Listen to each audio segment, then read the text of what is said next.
This year's Met Gala theme was Garden of Time. Out of hundreds of costumed looks, at least 40 included stunning hats, fascinators, or tiaras. Hello and welcome to a millinery hat analysis video. My name is Ilona, I'm a milliner based in London, and today I thought we'd take a quick look at the various headwear choices at the Met Gala 2024. Some pieces were stunning, some questionable, others definitely fall under the umbrella of novelty hats, which at horse racing events I would say are a big no-no. However, at a costume party are perfectly permissible, and I would even go as far as to say preferable. Now, this will be a very British take on what is a very American institution, so please do let me know in the comments if I have misunderstood or misinterpreted something. Please do also consider liking this video and subscribing to my channel for more millinery analysis videos. Now, put your costumes on, find your invite, and let's get started.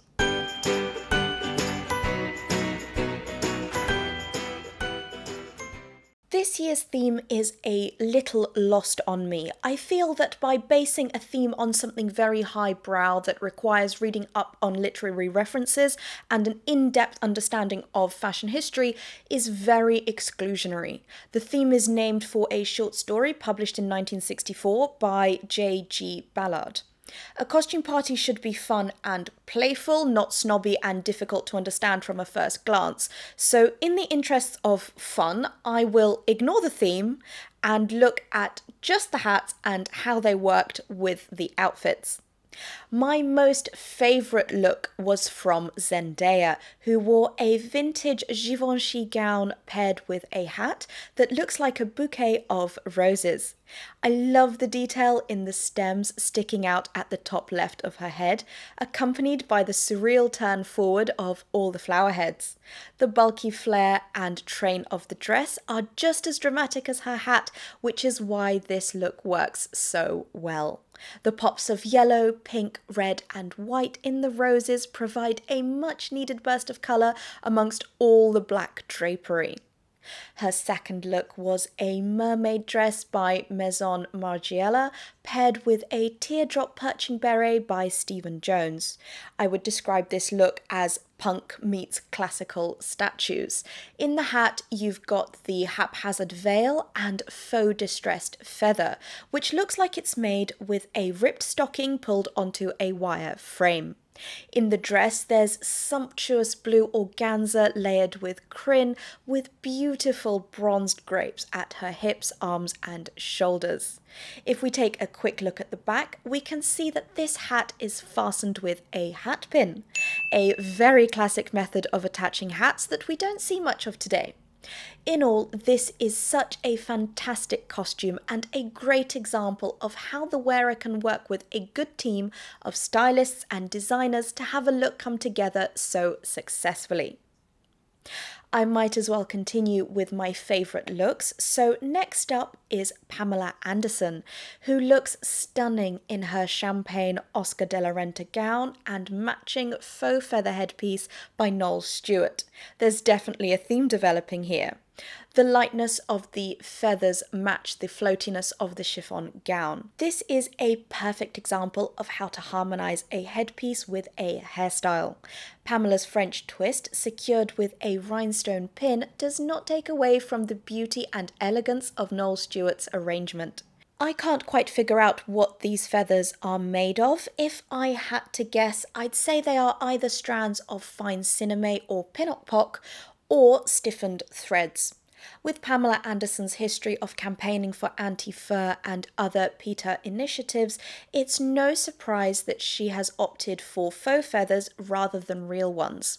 It's worth pointing out that no faux feather is ever going to achieve the lightness and airiness of real feathers, but milliners are getting really close to imitating it. Check out my video on faux feathers if you are interested in making your own right up here. There's been a lot of classic black this year on the carpet, as can be seen in the looks by Rosalia, Cardi B, and Hannah Bagshaw. All these ladies have a surprisingly different take on pairing black hats with black dresses. Rosalia's Dior look can be described as funeral chic. The square face veil has always been one of my favourite pieces by Dior. I love how surreal it is, like a handkerchief floating in front of her face. It features a satin edge with a wide diamond veil and is attached to the head with an invisible headband. Cardi B has gone for drama, drama, and more drama. She is wearing a sea of pleated tulle with a matching turban piled high on her head.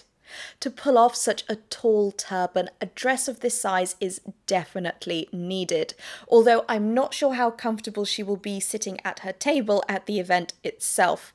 She might even be obstructing the view for anyone sitting behind her, but as this is a costume party, this doesn't matter so much. I also love the pop of green on her nails, emerald rings, and makeup. It takes the look from being sombre to dramatic. Hannah Bagshaw's Fascinator follows the flowy charcoal lines of her dress. It's such an interesting piece. I love how the headpiece is basically a 3D version of the dress. It emphasises the graphic shapes on the dress and brings them to life. A couple of other black looks come from Gail Rankin and Penelope Cruz. I wouldn't say they are my favourite, as I think they are too simple and plain for a costume party, but they are a good example of what to wear on your head if you are looking for something understated, always appropriate and classy. Gail wears a simple asymmetric headband beaded with black long glass beads, and Penelope is wearing a simple flat black satin headband with a matching flat bow. Both these dresses are floor length with bare shoulders, so something on the head is definitely needed to top the look off and make it feel complete. Here are my last few favourites that I don't have much time to go into detail about. What unites all these looks is that the headwear is super harmonious with each outfit. It is obvious that it has been planned and made especially to go with the outfits. Amy Fine Collins has clearly gone for a golden fishy theme, judging by her mermaid illustrated dress. Her headpiece looks like it's either a shell or an oyster made in the same metallic shimmery fabric as her coat. The punk look makes another appearance with ripped stockings all over Natasha Poonawalla. The puffy mushroom beret has similar exaggerated shapes as in the hip of her dress and the platform shoes. Sabrina Harrison has gone for a golden look covered in clocks all over. Her fascinator is also a clock, very literal, but when the rest of the outfit is so obvious, why not go for the same idea on your head? The clock fascinator is very stylized and I would say looks almost celestial with its starburst spokes and crystal embellishments. Perhaps I should have put this one into my novelty hat section, but I like it so much that I've put it into my favourites. Very few people can pull off a skull cap, and Ugbad Abdi is one of those people. Beaded skull caps are very flapper inspired, and the beading and sequins continue all the way through her outfit. The reason a skull cap suits Ugbad so well is her jawline and cheekbone structure. It's creating a teardrop silhouette which ultimately highlights her eyes, especially with the addition of glitter makeup. So beautiful. Now, from a good skull cap to a bad one, Cara Delevingne is wearing an embellished balaclava top which looks like useless chainmail. The trouble here is that it's going so low onto her forehead that it's making her face look tiny. The larger size crystals do not help either. If you compare this to Ugbad's skull cap, you can see that here the curves of the cap are organic and complementing the curves of Ugbad's face. However, Cara's balaclava is completely masking her head and face shape, so not complementing, but instead hiding. I was racking my brains to think of what this look reminds me of, and then I realised perhaps she's cosplaying as Sir not appearing in this film alongside the other knights of the Round Table from Monty Python's Holy Grail. We're knights of the round table, we dance whenever we're able. I wasn't sure whether to put Sarah Jessica Parker into my favourites or into my questionables. In the end, I've settled on questionables, and here's why. Her outfit in general is very nice, the hat fits the forms of the dress and matches her shoes, but I think it's very boring. Once again, she's wearing Philip Treacy. If Sarah Jessica Parker wears a hat, it's always Philip Treacy. It's great that she has a go-to milliner, but I feel like he always creates very beaky and sharp hats for her, and maybe it's time to try someone new who can create softer pieces. The sharp points and the lines in this cinnamon and crin hat emphasize her sharp chin and make her nose look pointy. I would have loved to see a hat with softer lines, maybe a beret or a cartwheel hat, perhaps with tulle or a silk veil for the trim. Another questionable choice is Elizabeth Debicki's Lilies. Firstly, the colour is not good on her pale skin. To pull off chartreuse, you have to be a little bit tanned, otherwise it can make you look sickly. Secondly, the texture of those lilies do not match the shiny texture of her dress, and I think what makes it worse is that they have crystals on them to give them a nod to the shiny dress, but then it becomes too sparkly rather than shiny. The addition of the cock feathers looks sad and like an afterthought. To make this better, I'd change the colour of the whole outfit to lean more green, create the lilies out of the same fabric as the dress, lose the crystals and the feathers, and then have more flowers around her head, almost like a floral crown. Elizabeth Corddry looks very sweet, but the reason I've classed this headpiece as questionable is because this dress is screaming out for a giant floral hat. The print on the dress is so playful, as well as flowers and foliage. It's got butterflies and a parrot. Just think of the fun a milliner could have conjuring up a hat to match. I'd love to hear your suggestions in the comments on what kind of hat you would have designed for Elizabeth. Personally, as this looks like it's an organza overlay fabric, I would have created a floaty wireframe structure covered in a cloud of sheer organza. I would have picked out some flowers off of her dress and placed them inside the sheer organza to almost do the opposite of her dress. The dress embroidery is on the outside, but on the hat they would appear trapped in a web of time, very fitting for the Garden of Time theme. Let's end on some novelty hats. I would class novelty hats and headwear as something that you can only really wear as part of a costume.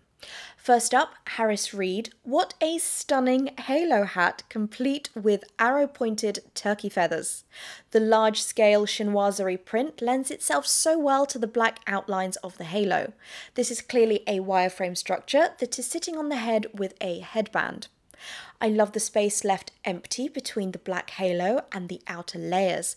It lets the black breathe and not be too overpowering. J. Harrison Gee has clearly taken inspiration from insects and birds, hence all the feathers and antennae. A costume party is really the only time one can wear something quite so outrageous. The trick with such headpieces is to balance them so that the wearer is comfortable and not thinking about holding onto them during the whole event.